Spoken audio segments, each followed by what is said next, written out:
Bonjour à tous et bienvenue pour 2 minutes, une parole.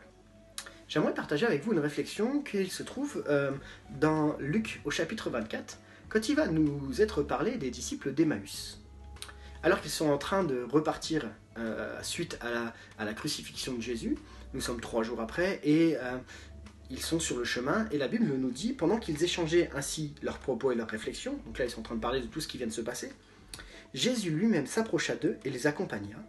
Et le texte est assez interpellant, mais leurs yeux étaient incapables de le reconnaître. Et la question que je me suis posée, c'est pourquoi les disciples, ici, n'arrivent pas à reconnaître Jésus. Je crois qu'on peut trouver une explication dans le fait que, eh bien, il vient d'avoir la mort de Jésus, et alors que les disciples d'Emmaüs avaient placé leur foi dans Jésus, alors qu'ils étaient prêts à suivre Jésus jusqu'au bout, et là, celui qui est le Messie, celui qui est devant eux, eh bien, il est mort. Et ça, c'est quelque chose dont ils n'avaient pas prévu. Même si Jésus leur avait dit, ils ne l'avaient pas prévu. Ils ne l'avaient jamais expérimenté. Et alors que Jésus va se présenter, il leur est impossible de découvrir qui est Jésus. Et puis, on va avancer un petit peu dans la lecture, et la Bible nous dit qu'au verset 31, leurs yeux s'ouvrirent et ils le reconnurent, mais déjà il avait disparu.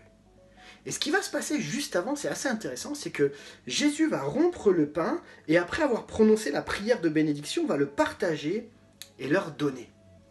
Quelque chose que Jésus avait l'habitude de faire avec les disciples a permis aux disciples d'ouvrir les yeux. Laissez-moi le transposer dans le contexte dans lequel on vit actuellement. On n'a peut-être jamais vécu cette crise de cette façon-là.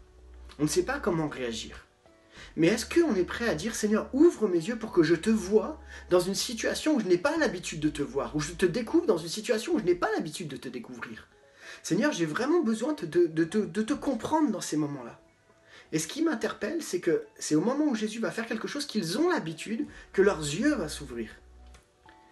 Quid de notre relation avec Dieu dans les situations où forcément on n'a jamais été confronté à ce type de situation? Au final, ça nous pose la question de comment on connaît vraiment Jésus. Est-ce que vraiment on le connaît dans tous les types de situations? Alors, ma prière pour nous, pour vous, pour moi, c'est que nos yeux puissent s'ouvrir dans une situation qui n'est pas celle de d'habitude, mais que nous puissions réaliser que Jésus marche à nos côtés dans toutes les circonstances. Et le texte termine en disant « Ils se dirent l'un à l'autre, n'avons-nous pas senti comme un feu dans notre cœur pendant qu'il nous parlait en chemin et qu'il nous expliquait les Écritures ?» Il est temps que nous puissions laisser le Saint-Esprit brûler à l'intérieur de nos cœurs et nous révéler qui est Christ, nous ramener à Christ pour expérimenter ce feu qui brûle dans nos cœurs.